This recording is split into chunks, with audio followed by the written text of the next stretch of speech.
πρόγραμμα της ελληνικής ραδιοφωνίας, τον Μάνο Χατζηδάκη, και εμείς επιλέξαμε να απομονώσουμε μία από τις ιδιότητές του, αυτή του συγγραφέα. Και έχουμε μια έτσι συνολικότερη εικόνα για αυτή του την ιδιότητα, την συγγραφική.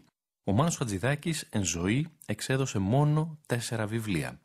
Τα 2 ποιητικά του, τη Μυθολογία και τη Μυθολογία δεύτερη, τα Πεζά, τα σχόλια του τρίτου και τη συλλογή δοκιμίων «Ο καθρέφτης και το μαχαίρι».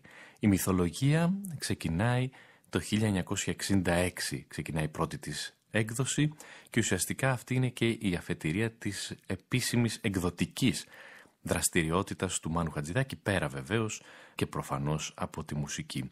Η Μυθολογία δεύτερη κυκλοφορεί το 1982, τα σχόλια του τρίτου το 1980 και η συλλογή δοκιμίων «Ο καθρέφτης και το μαχαίρι» το 1988. Άφησε έξω πολλά κείμενά του διάσπαρτα στα οπισθόφυλλα, στα ένθετα των δίσκων, σε διάφορα περιοδικά και βεβαίως στο περιοδικό Τέταρτο, να περιμένουν μια μεταγενέστερη ίσως έκδοση, η οποία και ποτέ δεν ήρθε. Θα πρέπει εδώ, σε αυτά τα κείμενά του και στη συγγραφική του ιδιότητα, να αναφέρουμε μια ξεχωριστή ενότητα κειμένων του. Τους πολυάριθμους διαλόγους και συνεντεύξεις του, που ήταν γραπτές και ήταν σαν λογοτεχνικά κείμενα πολλές φορές, και βεβαίως όλα αυτά τα σημειώματα που έχει σε διάφορες εφημερίδες και σε πολλούς δίσκους, τα σημειώματα στα ένθετα των δίσκων. Μέσα σε όλα αυτά βεβαίως πρέπει να εντάξουμε και την αλληλογραφία του, που εν πολλοίς παραμένει άγνωστη και έχει πάρα πολύ μεγάλο ενδιαφέρον. Εκεί μπορούμε να δούμε έναν Χατζηδάκη στα ενδότερα, αν όχι στα ενδόμηχα, να εργάζεται το λόγο του και να διαμορφώνει το έργο του, πειραματιζόμενος ενίοτε και στα εικαστικά, γράφοντας τον παραλήπτη με πολύχρωμα μολύβια ζωγραφικής και σχεδιάζοντας στα περιθώρια ή στο κέντρο της σελίδας ενός γράμματος. Οι καταβολές όμως του συγγραφικού ή του λογοτεχνικού ταλέντου του Μάνου Χατζηδάκη θα πρέπει να αναζητηθούν στην ποίηση. Αυτή φαίνεται να είναι η μεγάλη πηγή και αυτή φαίνεται να είναι και η μεγάλη αφετηρία για τον Μάνο Χατζηδάκη. Δηλαδή, στη μαγεία που ήδη από όταν ήταν έφηβος άσκησε πάνω του ακουστικά και οπτικά ο στίχος, ώστε μαγεμένος όπως ήταν και όπως θα δηλώσει ο ίδιος, να ξεκινήσει να αυτοσχεδιάζει μουσικές και ποίηματα παράλληλα. Η ποίηση ήταν αυτή που τον όπλησε με γλωσσικό πλούτο, φαντασία, εφράδια και σαφήνεια. Του επέτρεψε ή μάλλον του επέβαλε να είναι ειλικρινής στην έκφρασή του, χωρίς να φοβάται την αλήθεια που κάποτε αναδύεται ακέραιη και ισχυρή στην εικονοποιία και στις μεταφορές που περιέχει ένα ποίημα. Πολύ περισσότερο από ότι η αφήγηση ή η αναλυτικότητα ενός πεζού κειμένου. Σε κάποιες συνεντεύξεις του δηλώνει ποιητής ή συνδέει τη μουσική του με την ποίηση, την οποία θεωρεί οδηγό στη διαμόρφωσή του το ίδιο όσο και τη μουσική.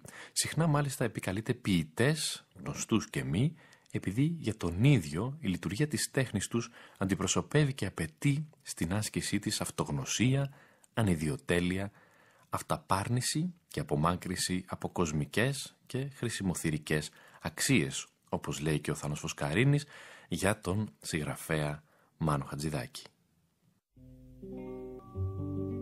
Συνεχίζουμε το αφιέρωμά μας στον συγγραφέα Μάνο Χατζηδάκη με αφορμή το ολοήμερο αφιέρωμα που κάνει το δεύτερο πρόγραμμα σήμερα, την ημέρα των γενεθλίων του. Μην ξεχνάτε, λέει υπερασπιζόμενος την ποίηση ο Μάνος Χατζηδάκης, ότι οι άνθρωποι που δοξάζουν σήμερα τον τόπο, όπως ο Οδυσσέας Ελίτης και ο Γιάννης Ρίτσος, χλευάστηκαν μιαν εποχή. Θυμάμαι το χλευασμό που υφίσταντο και ο ένας και ο άλλος κατά τη διάρκεια της κατοχής. Αγνοούσαν, λέει, τα προβλήματα του ελληνικού λαού. Κι όμως, αυτοί, με πολλή δύναμη, εργαζόντουσαν για να εδραιώσουν την ποίηση του ελληνικού λαού. Καμία τέχνη δεν είναι εύκολα αντιληπτή. Γίνεται πολλές φορές και ερήμην του λαού, από την ευαισθησία του ξεκινώντας και στην ευαισθησία του αποτινόμενη. Και η τέχνη έρχεται να προκαλέσει την εγρήγορση αυτής της ευαισθησίας, την οποία κοιμισμένοι τη θέλουν οι εκμεταλλευτές, λέει ο Μάνος Χατζηδάκης. Γι' αυτό ένας αληθινός ποιητής είναι πραγματικά ένα πρόσωπο ιστορικό μέσα στο χώρο και στο χρόνο. Η τέχνη δεν είναι μια φωτογραφία που να μας κολακεύει ή να μην μας κολακεύει και να πούμε αυτή δεν μας κολακεύει, σκίστην. Η τέχνη είναι αποκαλυπτική για όλους. Αυτό λέει ο Μάνος Χατζηδάκης και νομίζω ότι αυτό ακριβώς είναι και ο πυρήνας της δικής του συγγραφικής ιδιότητας. Νομίζω ότι ο ίδιος το έχει περιγράψει καλύτερα από τον καθένα. Η ποίηση στη ζωή του Μάνου Χατζηδάκη εμφανίστηκε πολύ παλιά, από την παιδική του κιόλας ηλικία, ταυτόχρονα με τη μουσική του κλίση. Μόλις το 1946, σε ηλικία 21 ετών, βρίσκεται στη Θεσσαλονίκη με το Θίασο των Ενωμένων Καλλιτεχνών, δίνοντας παραστάσεις σε αυτή η ομάδα κοινωνικοπολιτικού χαρακτήρα. Τον βλέπανε να κουβαλά μαζί του, να γράφει και να διορθώνει τη χειρόγραφη, καλλιγραφημένη, λιγοσέλιδη, ποιητική του σύνθεση με τον τίτλο «Λυπητερή παρέλαση». Την εμπιστεύεται αυτή την ποιητική σύνθεση στον επίσης συνομήλικό του τότε Μανώλη Αναγνωστάκη, που επειδή τη διάβασε και του άρεσε, του ζητεί να φροντίσει εκείνος για την έκδοσή της. Ο σπουδαίος Θεσσαλονικιός ποιητής του το υπόσχεται, χωρίς όμως να κατορθώνει ποτέ να πραγματοποιεί την υπόσχεσή του. Τα χαρτιά, εξαιτίας γνωστών ιστοριών, μπερδεύονται, χάνονται, αλλά ξαναβρίσκονται και έρχονται στο φως μετά το θάνατο του Μάνου Χατζηδάκη, για να καταλήξουν τελικά να δημοσιευτούν κάποια από αυτά τα ποίηματα στο περιοδικό Ποίηση την Άνοιξη του 2001. Αυτή η πρώτη ποιητική προσπάθεια του Μάνου Χατζηδάκη αποτελείται από 8 μέρη ελευθερόστιχων ποιημάτων που απευθύνονται σε ένα νέο, ανώνυμο, επίσης συνομήλικό του, συνοδοιπόρο της εποχής, γραμμένα σε τόνο κάπως συγκρατημένο, αλλά με ειλικρίνεια, εσωτερικότητα και ερωτισμό. Η ευαισθησία και η υποβλητικότητα διατρέχουν τους στίχους του, που σε κάποια σημεία ίσως μας δείχνουν προθύστερα τις φιγούρες του Σαχτούρη και του Νίκου Γκάτσου, χωρίς ακόμα να έχουν δώσει το έργο τους. Δεν θα δυσκολευτούμε να βρούμε σε κάποια σημεία στίχους που παραπέμπουν στο κύκλο του CNS. Την ίδια σύνθεση, την πρώτη του αυτή ποιητική συλλογή, χειρόγραφη και αυτή τη φορά, όπως την έδωσε στον Αναγνωστάκη, έτσι βρέθηκε και στο αρχείο του Μένη Κουμανταρέα, όπως μαθαίνουμε από τον Θάνο Φωσκαρίνη σε μια ειδική έκδοση του περιοδικού Δίφωνο για τον συγγραφέα Μάνο Χατζηδάκη, το οποίο την ιδιότητα αυτή προσπαθούμε και εμείς να φωτίσουμε σήμερα σε αυτό το ολοήμερο αφιέρωμα του δευτέρου προγράμματος. Το χειρόγραφο, το αντίτυπο που έδωσε στον Μένη Κουμανταρέα ο Μάνος Χατζηδάκης, δεν περιέχει το ποίημα «Εργατική καντάτα». Την έχει χαρίσει σε αυτόν 10 χρόνια αφότου γράφτηκε, δηλαδή το 1955. Επιστρέψαμε στο αφιέρωμά μας για τον συγγραφέα Μάνο Χατζηδάκη και βεβαίως ακούμε τις μουσικές του από το άλμπουμ «Οδός Ονείρων». Χρειάστηκε να μεσολαβήσει ένα διάστημα 20 χρόνων μέχρι ότου αποφασίσει ο Μάνος Χατζηδάκης, μετά την λυπητερή παρέλαση του 1946, την πρώτη του ποιητική απόπειρα που παραμένει ανέκδοτη σε ένα βιβλίο ως ποιητική συλλογή. Είπαμε ότι δημοσιεύτηκαν κάποια ποίηματα πολλά χρόνια αργότερα σε ένα λογοτεχνικό περιοδικό. Να κάνει δημοσίως λοιπόν την πρώτη του εμφάνιση ως ποιητής με τη μυθολογία που κυκλοφορεί το 1966. Μια ποιητική συλλογή που κυκλοφόρησε σε μια επιμελημένη έκδοση με σκληρό εξώφυλλο και σχέδια του Γιάννη Μόραλη από τις εκδόσεις Κεραμικός. Το άλλο όνομα των εκδόσεων Γαλαξία του Φέξη.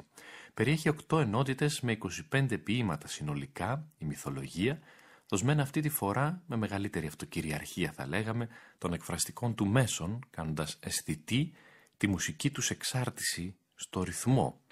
Θέμα τους, διάφοροι νεαροί Έλληνες και ξένοι, σχεδόν παιδιά, όλοι τους πλασμένοι σαν από μια μαλακή και ευαίσθητη ύλη που τα κάνει να ζουν ή να ονειρεύονται χωρίς να ξέρουν τι σημαίνει ζωή και τι αυτή τους επιφυλάσσει. Ξεχωριστή γυναικεία φιγούρα στη συλλογή η Μαρία Ελένη, η μόνη που την προσφωνεί αγάπη μου και είναι μια προσωποποίηση του γυναικείου φύλου, όπως η Μελισσάνθη.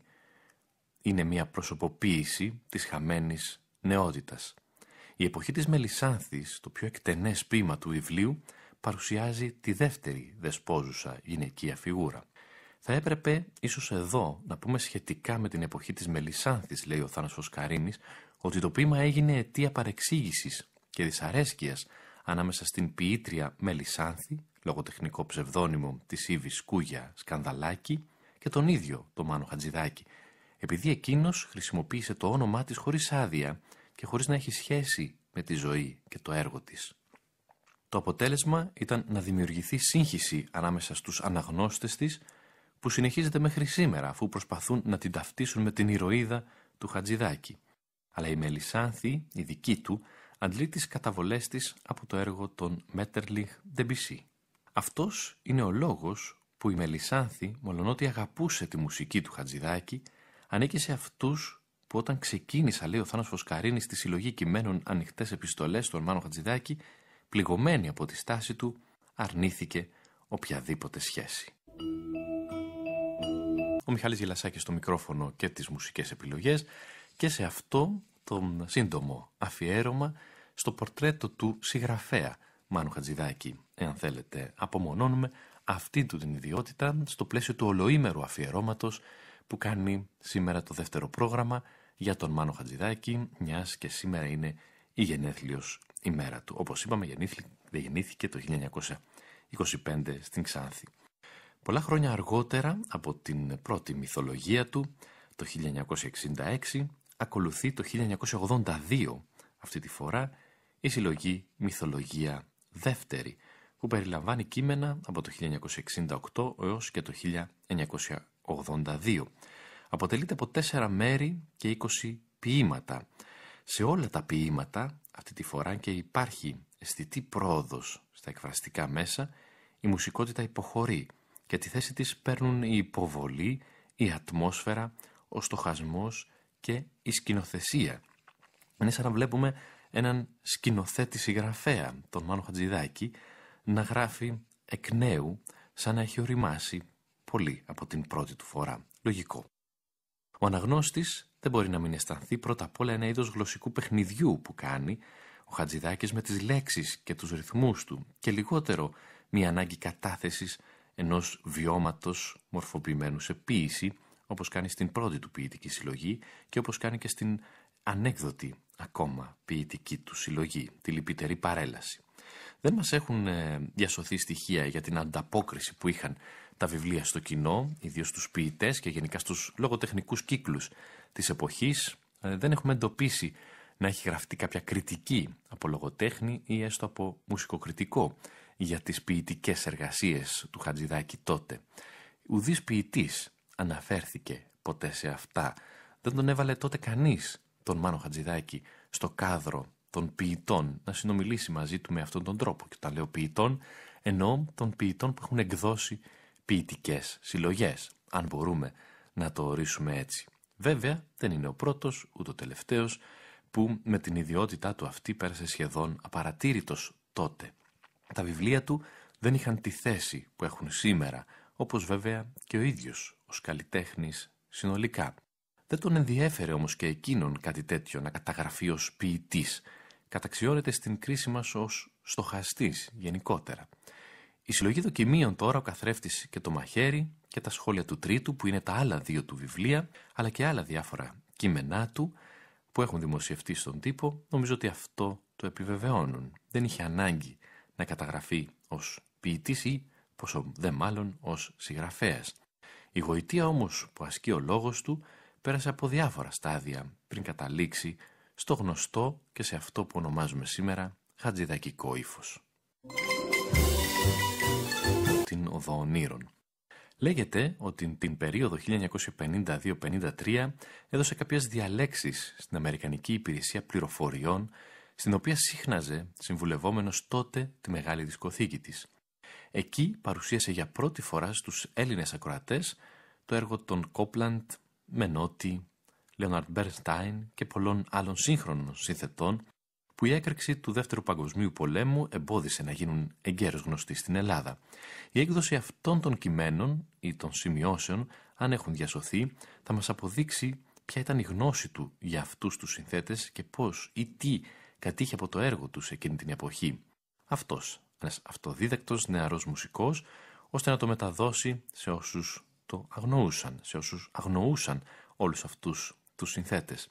Εδώ αξίζει να προσθέσουμε ακόμη ότι έχει γράψει και κάποιες μουσικοκριτικές που δημοσίευσε σποραδικά στην εφημερίδα «Η Καιρή» τη δεκαετία 1940-1950 και οι οποίες ακόμη δεν έχουν εντοπιστεί όλες και δεν έχουν εκδοθεί. Οι διάφορες κριτικές του, τα κείμενά του και οι ομιλίες που ήταν πάντοτε γραπτές περί μουσικής οδηγούν τελικά στην περιβόητη ομιλία για το ρεμπέτικο που ευτυχώς έχει διασωθεί και μπορεί κανείς να τη βρει εύκολα και στο διαδίκτυο.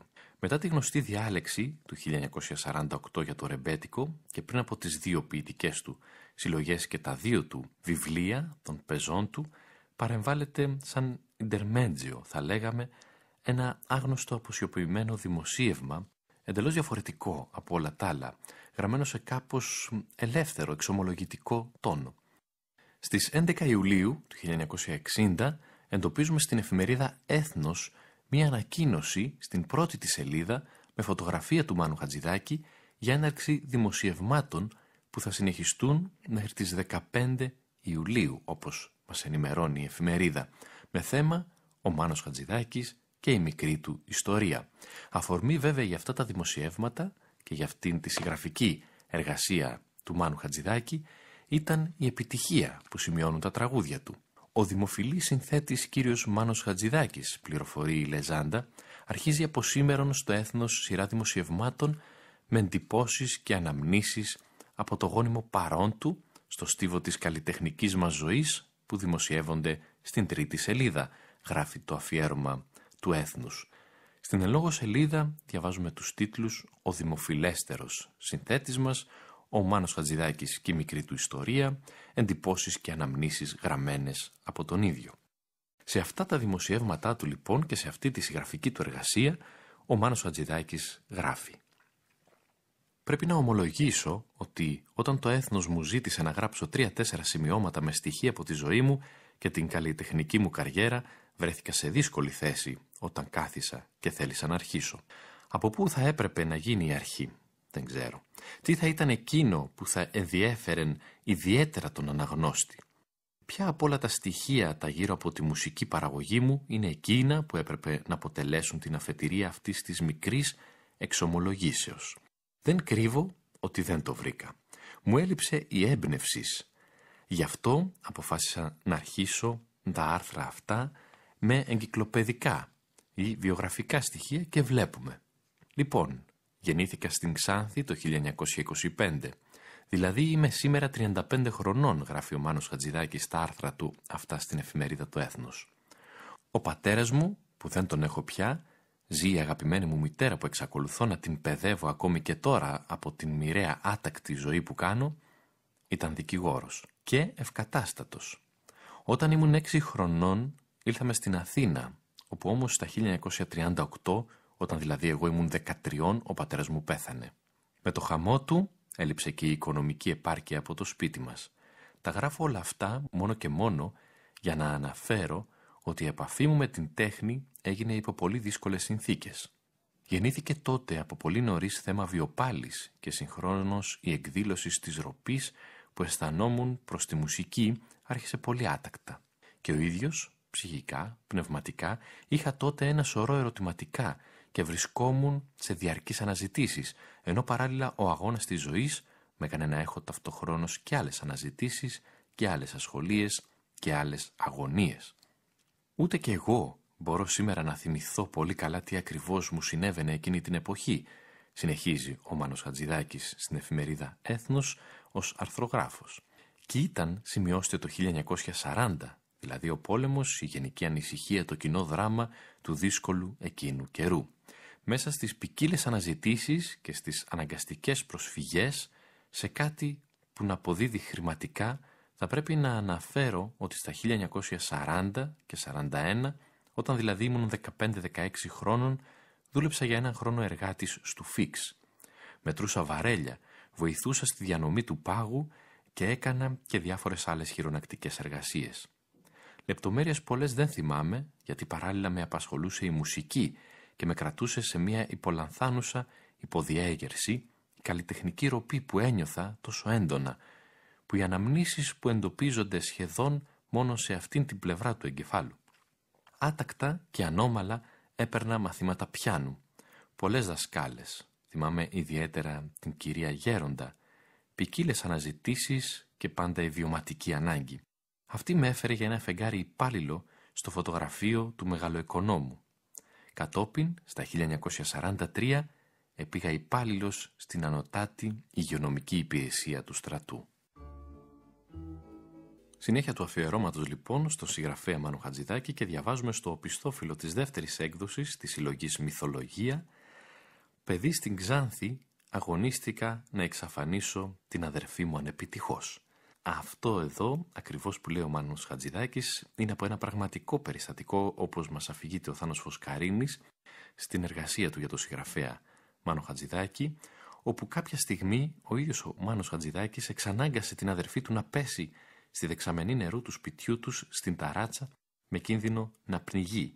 Και έτσι θυμήθηκε πάρα πολύ έντονα αυτή τη στιγμή, γιατί τη θυμόταν στη ζωή του και ήθελε να την αποτυπώσει με αυτήν ακριβώς τη φράση του που διαβάζουμε στη δεύτερη έκδοση της συλλογής Μυθολογία. Ξαναλέω, παιδί στην Ξάνθη αγωνίστηκα να εξαφανίσω την αδερφή μου ανεπιτυχώς, γράφει ο ίδιος.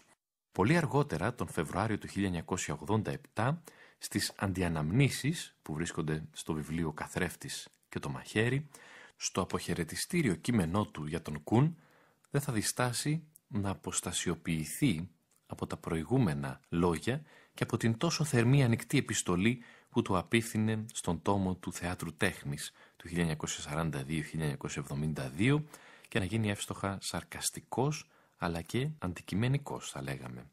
«Δεν του έκανα για ηθοποιός», γράφει ο Μάνος Χατζηδάκης.